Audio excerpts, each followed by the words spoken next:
What's up, everybody? Welcome back to the number one real estate investing show in the entire world. I'm Jason Balin from Hard Money Bankers, and this is Ian Horowitz from Equity Warehouse. What's up, Ian? What's up, brother? We haven't done one of these in a while. This has been good. We usually do in-person podcasts. As soon as we built the studio, we tried to do a lot of in-person ones, but the problem with in-person is it leaves out a lot of very, very good guests and a lot of very good entrepreneurs from all areas of the country. And that's what we have on today, isn't that, Ian? Yes, yeah. We are bringing in Dan, who I recently met through an online summit, coincidentally enough, where we both spoke about self-storage, all in our different asset classes. But before we bring Dan on, guys, hey, if you guys get any value out of today's episode, or you took away one nugget, or there's something that you want other people to hear, the best compliment you can give us, forget all the reviews, forget everything else, just share this episode, whether you're watching it on Facebook, YouTube, LinkedIn, wherever it may be. Feel free to share it so other people and other investors can get the same value, because we are in a crazy changing market now, and I feel as though information is the most important thing that we can give back right now at this time. So with that being said, Jay, if you want to bring in Dan from Rocket Dollar, and we will introduce him. He's all the way down in Austin, Texas, where we've podcast, we're discussing the home of Tito's. So I'm doing great, guys. How you doing today?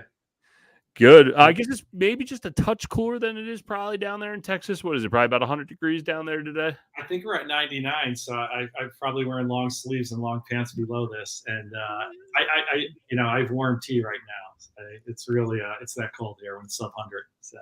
Yeah, I always like the BS answer. Oh, it's a dry heat, but I still have yet to figure that one out. I think, wasn't it last year they did ISS to get back launched again, and they did it in July in Vegas. It was like 110 degrees when we landed. I'm like, this is insane. So, but anyway, Dan, you want to introduce yourself to our audience and give everybody an idea who and what you are, what you do? Yeah, absolutely. Dan Kryzanowski, great to be with y'all. 2 fun points. So, Ian, when I look behind you with the Braniff Airways, I was with part of my career with GE Capital Aviation Services, and that exact poster was in my desk when I was in Connecticut. So you're the second one in the world. I think we have I think there's an addition of 2. And JB, I got to give you props for the intro, because 25 years ago today, I saw the Maryland flag. I was in Ocean City, Maryland, working at the Jolly Roger. So I full head still there. It's a tough putt when you're a kid, when you got to pay $80 for the full outfit before you get paid. But, I slung the captain's pizza, the 28-incher there. So I'm sure I bartered stuff back in my college days. I'm familiar with that pizza, and I've lived there during college, and I'm familiar with a lot of it. All that stuff's still there. A little bit changed, but it's still the same thing. So great. So let's start with this, Dan. Just tell everybody maybe a little bit about yourself and about your company, where you got started, and we'll go from there. Sure, absolutely. So, as I joked a little bit, grew up in the Northeast, grew up in Scranton. My parents were of that generation, the W-2, the pension. Probably should have read Rich Dad, Poor Dad a few decades back. Like many folks here, many of us Gen Xers and above, did the corporate thing. Life was moving and grooving until 2008. Then really had an inkling, and I had the benefit of having a taste of Austin before I feel the whole world came here. But the world was moving to, not just the long commute, not just the 60-40 stock bonds. And my light bulb moment was I was co-best man in a wedding, and I asked the guy what he did. He said he flipped houses. I'm like, that's cool. What does that mean? He said he makes 15%, or his investors do. Interesting. Thereafter, I said what he shared with me. He said, did you know you can use your retirement dollars? And for me, that was the light bulb moment. So this is going back a decade ago. And since I've been a passive investor, doing crowdfunding before the Jobs Act, having the benefit of talking to over 1,000 sponsors on the real estate and startup side, and then really learning, I'd say, some of the intricacies, such as a solo 401k. So with all that, I think what I'm known for, what I can share is, 2 hats. One, Rocket Dollar. It's a checkbook control, self-directed provider. And then secondly, and this is just coincidental, the shirt I wear today, I'm licensed Series 7 under BV Capital. So this is, I'd say, a variety of different commercial real estate opportunities for accredited investors. Yeah, no, that I feel like everybody has an aha moment, especially in like the art, like when you go to all the REI groups and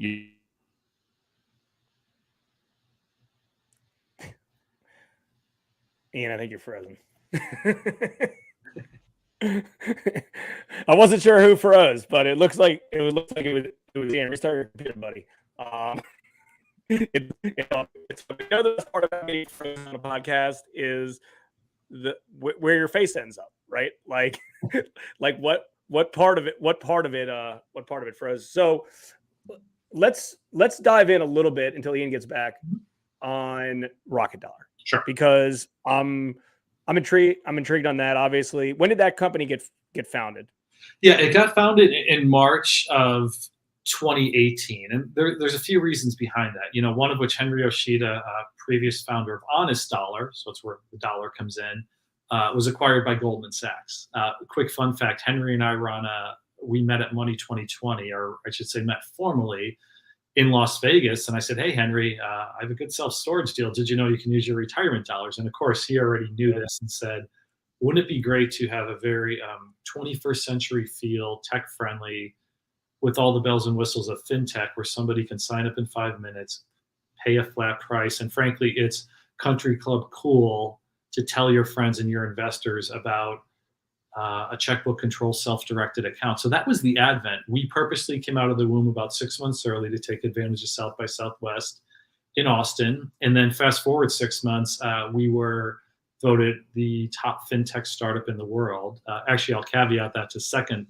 We had to pitch in front of Shaquille O'Neal, and I guess Shaq doesn't need a self-directed IRA, but it really validated the point with the VCs and otherwise. And since it's been I think a very wise, slow and steady to really democratize that folks A, become aware, and B, become educated, and then have that ability at, hey, I have a quick 5 minutes to sign up, move money over, and then have that true checkbook control to do, frankly, what they're doing in their piggy bank checking account.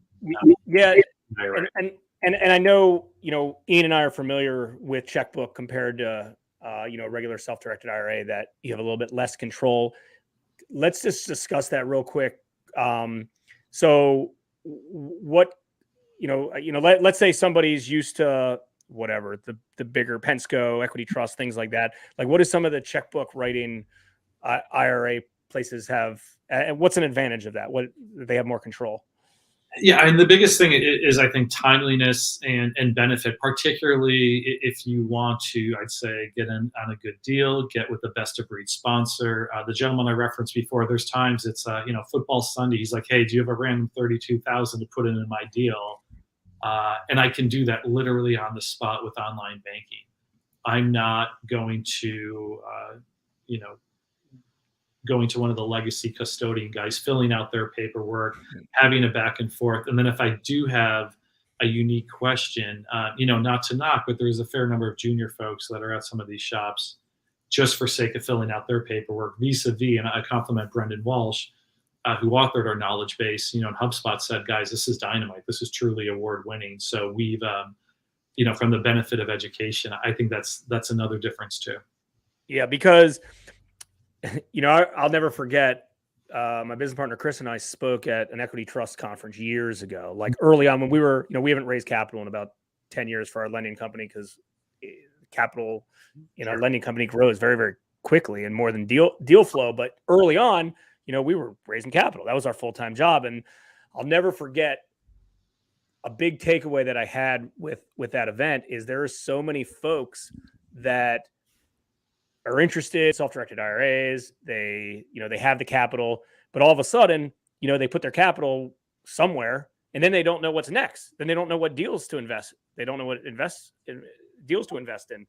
Do you think that if someone's a little bit more of an active investor and like they're constantly doing deals all the time, that checkbook IRA is just kind of a no-brainer? Like, they almost have to do that, because if you go to and I know I keep bringing up Equity Trust, but like, that's just what a lot of people know that name, and it's not necessarily a good thing. But filling out a direction of investment is a pain in the neck, and like, the problem also is, like you said, the education. Like, you need someone that you can ask questions. Is this a prohibited transaction? Can I do this transaction? Because nobody knows. And as this, 10 or 15 years ago, it was a newer concept for a lot of people, but now it's mainstream. Like, every single person that's a real estate investor, for the most part, knows or has someone that has a self-directed IRA.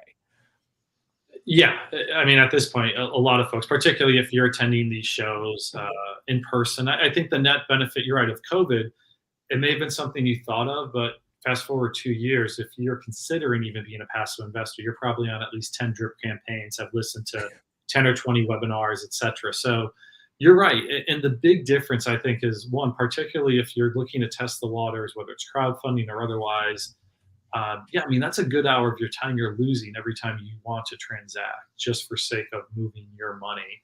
And then, like anything, there's probably a sponsor, I'm sure you see this on the notes side, that there's more of a cadence. It's every few months, or you're adding a tranche, and the story's out there. It's already, it's kind of ridiculous to have to go through very heavy amounts of paperwork for, frankly, the same sponsor, the same strategy, everything else. But that's what kind of pulls and bogs down. And then I think call it the cherry on top with some of the legacy folks is that, God forbid you make a good investment and double, your value, you're paying on an AUM basis versus on just a flat model. Yep. But the retirement account in general is treated the same from a taxation standpoint, right? It's just really the vehicle to get the cash out of the account versus, right? Like, you're still potentially exposed to UBIT. You can't touch the money for X period of time, right? Like, it's still a self-directed IRA in the end. It's just, you have the checkbook writing capabilities, correct? Yeah. So all the tax law, and great question, Ian, you're right. Let's say you're at your current job, a 401k, you move, you go to a Fidelity rollover IRA, you go to, as Jay mentioned, equity trust, and then you go to a rocket dollar. If it's all pre-tax traditional, according to the IRS, you just haven't paid taxes yet. If you pull the money out before you're 59 and a half, you'll pay an early withdrawal penalty. Everything else is the same. Now, the two things is, one, what you can invest in. So the first two stops on the train, you're really limited to a box. The next one is the last two boxes, which call it an equity trust versus a rocket dollar, is what you can do with your time. And that's, I think, the big, and also what you may be charged for it. That's a big difference, vis-a-vis the legacy custodians. Yeah. I mean, the last deal that we raised capital for, where we did a big cap raise, it was a $12 million acquisition. We had some IRA investors in, and, obviously there was a lot of paperwork and checking boxes and dealing with it. And then I have another investor, a friend of ours out in Oregon. He's like, all right, yeah, I sent the money. We're all done. I said, isn't that your retirement account? He's like, no, I got a checkbook one. We're good. And it was done in like 2 seconds. Exactly. It was way easier to deal with than, the traditional ones, which is nice. Everything has its advantages and disadvantages. I think most people on our show know the benefits of self-directed IRAs, Roth IRAs, all that. I want to ask you more. Is there any case law coming up? Because I know sometimes I've heard some people talk about like coming after checkbook IRAs and all that kind of stuff. I know that last legislation that they were trying to push through that got killed. There was some stuff coming up. Is there any legislation that you see coming down the pike that we should be concerned with in the way of retirement accounts or be aware of? Yeah, so I don't see anything. In rewinding about 9 months, what really surprised me, and I mean, personal politics aside, I didn't see from either side of the aisle political benefits to say, hey, we might put a kibosh on self-directed accounts. For many reasons, there was no political gain. And all even from culture wars, et cetera, didn't really play into any of these topics. So I was very surprised. And, I compliment my friends at Quest for, hands off my IRA. And it's funny, Nathan and I were on a panel at Family Office Club right when this news sort of hit to talk about it, which always makes things fun. And then separately, there's another gentleman, I think, took great liberties on a footnote to make it sound like SDIRAs were going to go kaput versus a solo 401k is the only option. I didn't see much legal basis behind it, but yeah, it had a little noise. So all said, I don't see anything. One, the current climate we're in, let's say, the three, President, House, Senate, nothing changes in a few months or in 2 years, which I do think there'll be some shifts if it's a DRR. I don't think, if nothing were to change, I don't really think things are going to come into law today. It's just not the environment to do that. And then on top of that, historically with the more, at least call it one of the three on the Republican side, if not more, it tends to be more, I think, business friendly. Social is a different thing, but in terms of the business side of your life, you do have that empowerment. So I think we're going to move back towards that. And, the final thing here is also with the stock market dropping and the heavy volatility, once again, there's no political points to gain to be like, we really think you should just be in a 60-40 stock bond limited to whatever, Fidelity offers you. This is not the time to kind of present that. Yeah, no, good point. And I mean,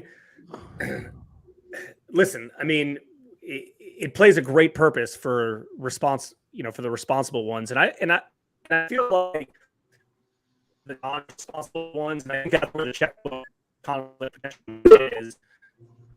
You don't necessarily, maybe I'm wrong with this, but like, I have people that obviously self-deal, but they're not maliciously self-dealing. They do, they're doing it because they don't know on it. I mean, I'm very familiar with this because I've had self-directed IRAs and we've invested self-directed IRAs for 15 plus years.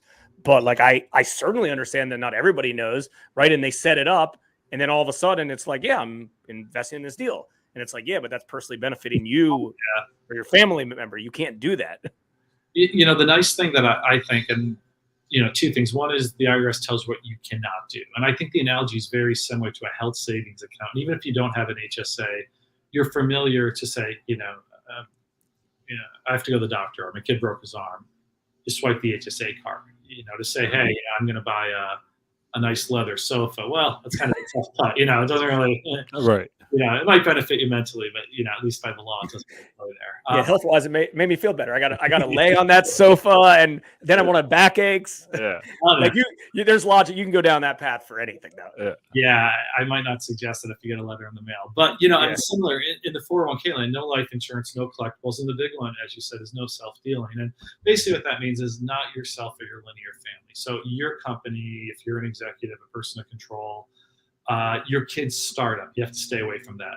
A beach house, we'll say Ocean City, Maryland, or we'll go up to Dewey Beach, and your parents stay there. You can't do that. And then to get in the weeds, even if you bought that Dewey house, you're not the one that's supposed to be changing the light bulb. You should have a third-party manager. Well, and that's where some of like that law that was trying to come down the pike, not to go live in the past, but it's like they were trying to go after one man specifically, but he self-invested into his own company. If I understand this right, Teal was putting money back into eBay and he was an owner. It's just like, how did that even pass the sniff test? And then you guys just let it, whatever. I guess that's more politics than anything, but there's just a lot of crazy stuff behind it that, I think too many people are affected by it that they knew they couldn't do something. Jay, I think we had John Heyer on right around, you probably know John, and he was really outspoken about it with that, all that as well, is that it's just like, there is a lot of gray area, and it's easy. Too many people, all of us, have been in that situation. Yeah, just this one time, and you can't legally do it.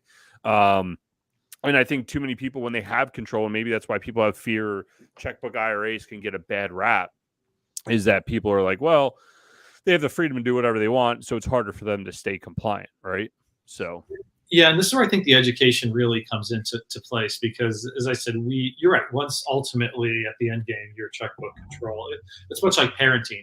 There's certain extremes. I think if you guide your children one way, they're less likely to do something or to do something, say, publicly or with thought behind it. Same deal here. I mean, I feel with the webinars, the podcasts, the knowledge base.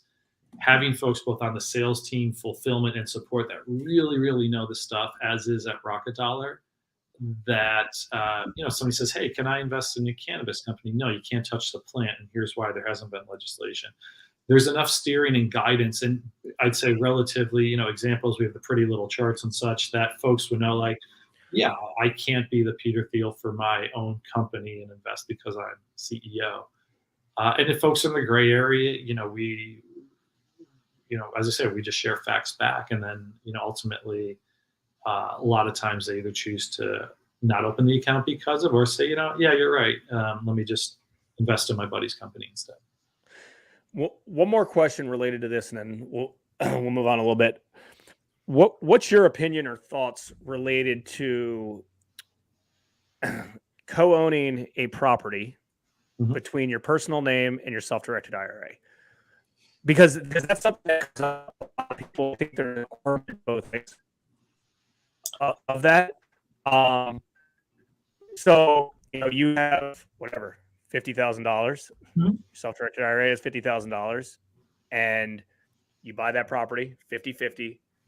Third-party management third party everything. Like you're not involved.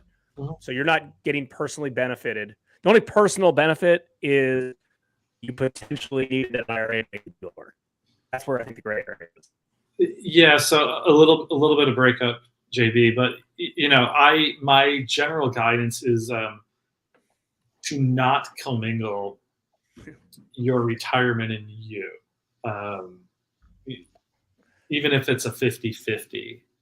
So let's just say if you're in the business of this and you do short-term rentals, my thought, and I'll give a quick rule of guidance, at least what's shared with me, is that if you have 110% of the value, you can buy a house outright. So let's say Scranton, PA, where I'm from, where you can probably still buy a half decent house for 100K. You have 110,000 in your IRA or your solo 401k, you can buy the house outright. Let's say house B costs 250. Instead of, as our example here, say commingling, with your personal account, maybe you put 100K down, then you do a non-recourse loan for that remaining 150. And this, by you, I mean your solo K, and then your solo K does a non-recourse loan. And just if stuff hits the fan at the end of the day, the bank's only going after the property, not your other retirement assets, not you personally. So I would say, and like anything too, otherwise, just from a business decision, are you really stretching yourself if you're putting so much of your retirement and your personal into something? So even outside of the potential, I think it's not as much of a gray area, but I would also say just from a head to toe holistically, maybe not put all your eggs in one basket. The gray area, or so the non-recourse loan option is, you're just doing a loan to the IRA. That's no problem. I get that. I do non-recourse loans as self-directed IRAs because I would rather have the extra collateral than the personal guarantee at the right numbers, right? I'll just lower my exposure. But I guess the question is, and this comes up a lot, and the reason I'm asking is because I've talked to a lot of people. I personally don't think they should commingle at all. That's my opinion. I think that it's gray area. But I've talked to a lot of people that think it's fine. I've certainly done deals for people that it's fine because they've talked to, they go to guru events and things like that. They're like, this is how you structure it. So like they'll say you have $50,000 in cash, forget the loan. You have $50,000 in cash, you have $50,000 in your self-directed IRA. You own the property 50-50. Don't commingle it. But that doesn't mean that they're not both owner. I think it's black area personally. I wouldn't do it. I like to ask that question to a lot of professionals because I don't think it is. And and a lot of people have said, yeah, there's an argument that it's kosher. Yeah, no, I mean, to best of my knowledge, no. And I think some folks are either, A, they've been misguided, or B, they may have taken the punchline from a different scenario. For example, as an LP investor or with multiple folks, the LP investor is the most common. Then, you try to shift that logic to GP, and it's a different sort of world. The other time could also be like, my spouse and I are going in, and just a side note, a decent rule of thumb. Once again, your spouse is a disqualified person, so your linear family, it's kids, parents, grandparents. Oddly enough, brother and sister are not, but I do want to caveat, you never want to give your brother or sister a sweetheart deal vis-a-vis other LP investors if you're doing kind of a basic raise.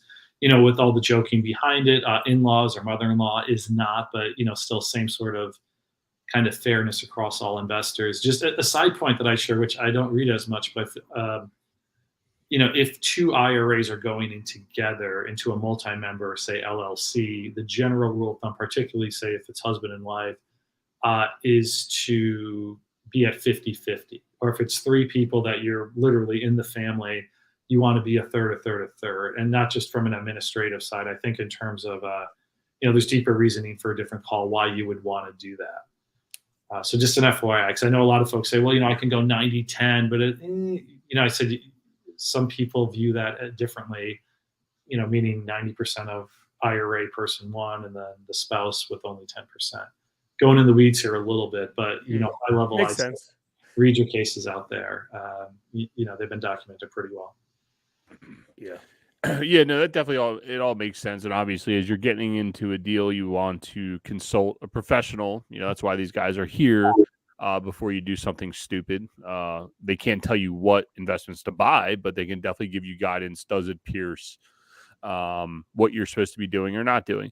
With that being said, I mean, we could sit here and talk real technical stuff, but I don't think our audience some of the audience wants to hear it. Some of it needs to hear it, but more importantly, let's talk real deals. Like let's case study some stuff. I know you helped raise some capital. You guys had a 9-figure exit, if I remember correctly, on some storage deals. Like let's talk some case studies of how one can use their checkbook IRA to get into deals, and what does that look like, and kind of what you see across the board. Yeah, absolutely. So, I mean, the nice thing, and for anybody that's raising capital out there, even if you're building, as Jason said a decade ago, building your investor base, I would strongly suggest this one sentence to share with your investors. Did you know you can use your retirement dollars to invest passively in my next deal, in this deal, in my past deal, et cetera? Folks that do this on a regular basis tend to get about 10 to 20% of their raise. So I joke, but not joke, and say you can take Friday off. And the big win happens to be when you get somebody that's really enamored, but let's say they have, for our East Coast friends, 3 kids at, I guess we can all pick on Princeton, some school like that that's expensive. Right. Me as a Penn guy here. But point being is that this might be their only source of capital that, they can invest in here. So sponsors that do that on a regular basis are doing, I think, a great service for themselves and then also their investors. And over time, because what you see, especially, you're a little more attached to your retirement dollars in an odd way than your current dollars. You can't touch your retirement. But what I've seen a decent amount, and I'm not exaggerating with an extra zero, is you might have somebody put $50K in deal 1 and then $500,000 in deal 2, because they see, or call it deal 3 or 4, how deal 1 plays out. With their retirement, it's like, wow, this is really good, and I see the benefit here. So, no surprise, I've been in the storage industry for over a decade. Initially through Sparefoot, had the great benefit to meet all the CXOs at the REITs down to the next top 100. Tremendous praise and thanks for folks across the board in the storage community. One gentleman, John Manus, I felt he was the top operator. He, first time we sat down, we nerded out on economic occupancy. I said, boy, he'd be a really great guy to get to know. So lo and behold, was one of his earliest investors, would share my story. Storage is kind of headline now. I kind of feel kind of how industrial will be in 5 years. It's in the top 5 list, but people don't know why. And then it's going to be like, oh, obviously you got to go with this. So anyways, with storage here, John, I think, being that he had the long experience as an operator, which I think was wise, as folks invested, they were seeing really good returns.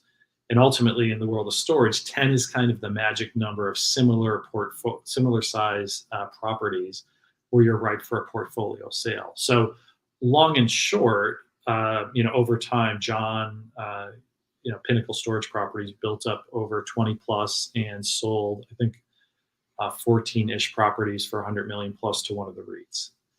And yeah, that's a beautiful exit. And the nice thing is that, you were able to get in with a checkbook IRA, right? Or a self-directed IRA, and that was all retirement funds. I don't know. I've always lived for today, and maybe it's wrong, but I've always been big on cash flow, but it's always, I agree with you. I think it's crazy that many people say, well, I can't part with this 50 grand that's just like dying in my savings account, but you know what? I got $500,000 or $1 million, $100,000 in this retirement account. I'll risk it. It's almost like it's not real money to them. Yeah. Whereas actually it should be some of the most precious capital that you have. But good. It's not. I mean, it's not liquid today with them. Right. They can't go out and spend it. They can't go buy something with it. That was when we learned about self-directed IRA investing in like 2007. I would say, that's what really catapulted to help us raise a lot of capital, because, like you said, we went out there and somebody,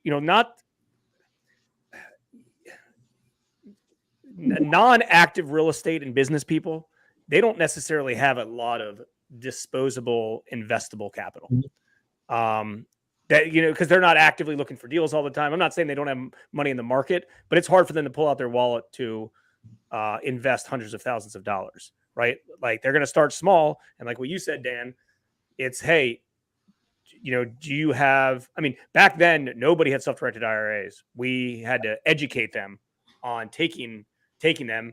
And a lot of them couldn't do it because a lot of them were government workers in the DC area. But we learned the process and we helped them convert them. We did the paperwork, we did the heavy lifting, we learned how to do that with them. But all of a sudden it was like, well, I got 7 figures and I don't want to be in the stock market right now. And we're in a very similar space as what we're at right now, where people are nervous about being in the market. So I think it's a great time to go out and raise capital in this fashion. And there's a lot more education out there than there was before, and it's a lot more mainstream. Yeah, absolutely. And so a lot of great points. Also I think in diversification. So Ian, you gave a very real example. I think it's going to be a discussion, I'll say sales call out with somebody later today, is they said, yeah, 50K, my savings, literally, it's earning 0.01%. I had another buddy in his wealth fund earning 1%. We at BV, one of our strategies is short-term loans that pays, anywhere from 15% on a nominal basis to, call it in the 20s. So probably similar to the best of breed stuff that, particularly Jason has seen on the note side. That's a great place, but then you still have 500,000 of your money that you don't want to sit stagnant. And another thing too, just kind of to shift the mindset, folks say, well, yeah, but it's a high yield dividend. I say, okay, let's step back. Stock was at 100. It's a 5% yield, or even call it 10. We'll give some liberties. But if it goes down, $12, like you're still in the red for the year. Right. Which from valuations for people that thought they were really accredited to not being accredited, it's a tough putt. Whereas in real estate, you have 100K, you invested. Generally speaking, that 100K really rarely goes down from a valuation. It stays flat effectively till the property is transacted. And most times, and not saying it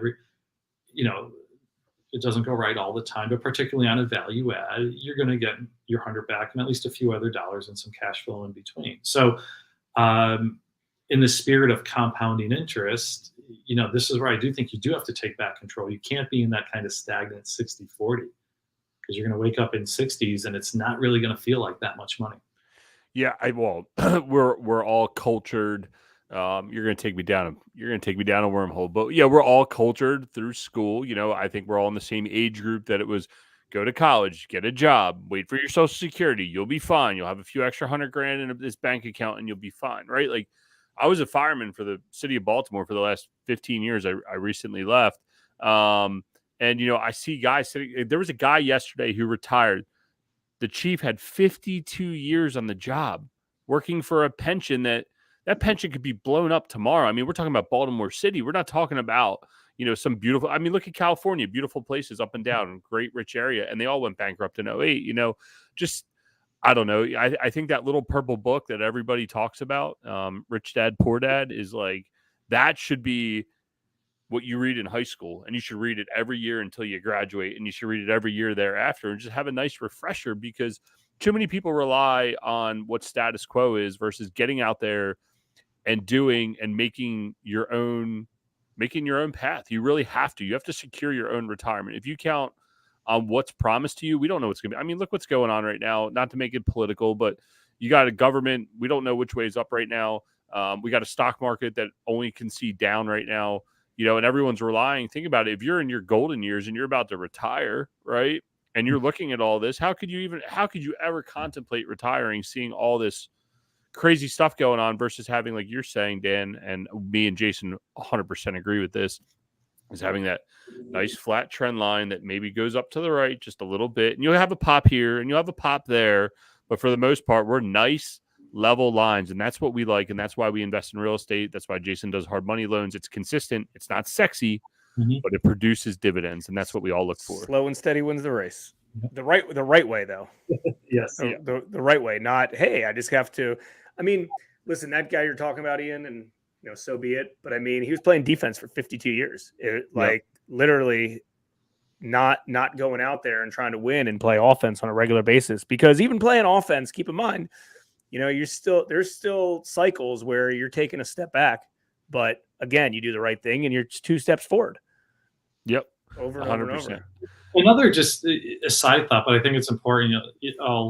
Us Gen Xers tend to have kids a little bit later, and folks coming up and down. I think having your kids involved is important. And once again, this is where the self-directed IRA I think is important. Even from the standpoint of in good faith, if somebody has 10K, and listen, we all have different life experiences, etc.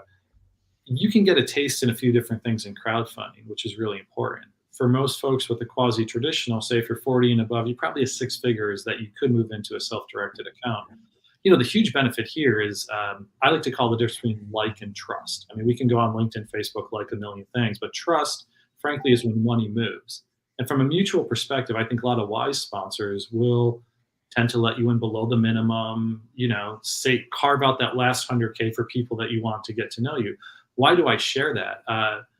The benefit here is, and not saying you're going to have your 5 or 6 year old literally wiring money, although I'm sure they can do it. They can hack into anything these days. But with my little guy turned 6, he's aware that, cool, here's what we invested in, and we got dividends, and dividends equals toys, and there's a budget too behind it. So I think some of the basics, but it's not here's a stock certificate and you get your little check in the mail and go this, and it seems like guaranteed. This is more as, hey, you see that storage building? Yeah, that's what we're doing. Where was Dad? Dad was in California. Oh, we're buying a hospital there. Okay, cool. So it's extremely tangible. And let's just say we wake up tomorrow and all the U.S. dollars has 3 zeros at the end for some inflation. There's still going to be those buildings and people are going to be paying that. So I think that's probably the shift, as Ian, you mentioned what we experienced during our school days. So we have similar age kids, and I asked someone the other week on our show. Guy does $1 billion of loans for the company he works for. I think he founded it, and we got talking because his son's interning at Jason's office right now. Obviously, guy instilled great values in his son. But when do you? It's a 2-part question. One is like, when did you decide to start talking to your kids about how real estate works and what it does for you and your family? And then second part to that question is, anyone that's watching, what can they do for their kids, Kitty Ross or anything along those lines in the future, and maybe give them a nest egg?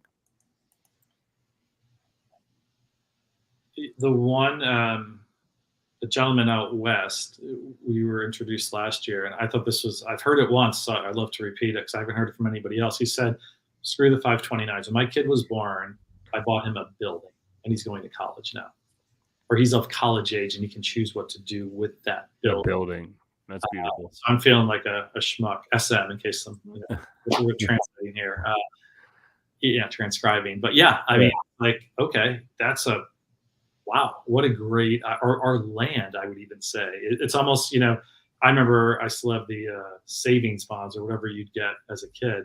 I would argue now. And so, putting how to make it easy and how to also use your retirement, Carter and the friends at Acre Trader, I think it's dynamite. A peanut farm or an acorn farm, it's true. As Mark Twain says, there's land, there's not more of it. And these guys underwrite super conservatively.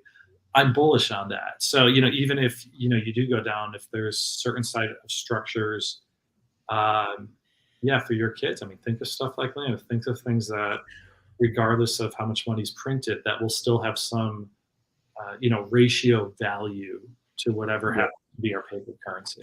Yeah, I asked selfishly because that's why we do this podcast, so we can talk to all the experts. Is that me and Jason have been talking. Jason and I, sorry, I got the worst English in the world. Not my strong suit. Math's just a little bit better. But is that I've been going back and forth about opening, and I think I'm kind of committed to it. Is just a whole term life insurance policy for my kids, and setting that up, kind of like the Nelson Nash way of infinite banking and just taking it down that road, because there's so many choices out there. I know Jason's big on the 529, and there's a bunch of ways to do this, and it's like you got to pick one and just go with it. And once you have the success, that's when you can start to branch out.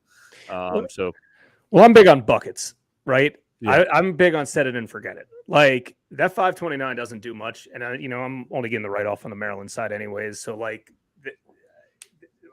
there's not a ton, but to me, I'm all about buckets, right? Buy a property that covers this. I buy this, I do this. This auto comes out of my account. That's always been kind of early on in my investing career was cool. Well, hey, we need an employee, or we need this employee. I don't want to take money out of my pocket. My partner doesn't want to take money out of our pocket. How are we going to do this? Right. And cool. Well, this will cover this and this will cover that. So that's that's one of my, I like the idea of buying an asset, like a real asset, like a building for a kid. One of our capital investors that I'm good friends with, he did that. And he does that for his kids as well. knowing that, I don't really care what this thing's going to do over the next, few years. I know in 20 years that's what's important. And it was in a good area that, hey, the kid can live in it. He can get rental income from it. He could sell it. And hey, he gets to reap the benefits for the first 20 years until it goes to the kid. Yep. 100%. Well, Jason just has too much active income. I just want to put that out there. If you pay taxes, you need more real estate in your life. I just want to let that's the only downfall of owning a lending company is interest. Interest income's a freaking killer the way it's taxed. Slowly but surely getting them into more deals. But anyway, yeah. So before we roll out here, I mean, this has been super informative. I don't know if we have any questions over here. We do have 2 questions that we ask everyone. But before we do that, is there anything else that you want to leave anyone with on, self-directed IRAs, on, just thoughts or anything that, like, if there's one takeaway that they could take from this episode about self-directed IRA, what should it be? Yeah, I would say to be aware and to learn a little bit more. So rocketdollar.com/learn. We purposely spent a good year, and all of us had these accounts already, to really verify things, put it together, which I think is a good way. And then from there, however you use it, whether it's for personal or your capital raising, and like anything you would do, whether it's your feel called for a checkbook side or a traditional custodian, have a few of those relationships, especially if you're a sponsor, because your investors are all wired differently, and some want checkbook, some want the custodial relationship. Nice. What's we like to end with this question. What's one good book or podcast that you're listening to, reading, watching currently, just called in the last few months that you really enjoy? Yeah, and I'm going to put the and I wish my arm was 20 feet long so I'd be able to grab my books from it. But I'm going to be political and give you 3 answers because I think they're good. We'll take 3. The first 2 come together. So the first is Ray Dalio. I think it's Changing World Order. It's his newest book. Yep. It's through cycles over the past 500 years, including China, 1,000 plus years behind it. In short, the U.S. Vis-a-vis the rest of the world, we're kind of in the 5th of 6 stages, and China's on the upward. And the 6th can either be a soft landing or a not so nice, to the extent that, the physical dollar is worth nothing and you wake up one day. That's one. Second one, Friedman, New York Times author, The Storm Before the Calm. That's the title. That's purposely why. And basically, the quick behind it is we've had 80-year cycles of major events. Became a country, Civil War, World War II, whatever is going on now. Similar, there's a 50-year economic cycle in the U.S., which, regardless of whoever was there in the late 70s, happened to be Jimmy Carter, much like if Biden gets reelected or whoever comes in 2024, will look like, the not so smart guy in history. It's just the economic cycle that comes through. So I think both of those gives you a good read, and in some way, kind of a comfort level of like, wow, this is pretty intense what's going on. And the other one is Meg Hogue. She's local here. She's a member of my Vistage community. I actually saw her speak this morning. Again, I read her book, and boy, I wish I remember the title. But, in short, it's, to realize that we're not thinking beings that feel, we're feeling beings that try to think but don't do so well. And basically, here's a way to get, whether it's personal work, etc., those reptilian habits, how to catch yourself doing it, and then just, as they say, in a way, let your ego go, but also how to process, in kind of the work-life balance. It's POAG. Look her up. It's a dynamite one. So Meg's great. Literally trying to look at it now. I do the adversity hack. Is that her? There it is. Thank you.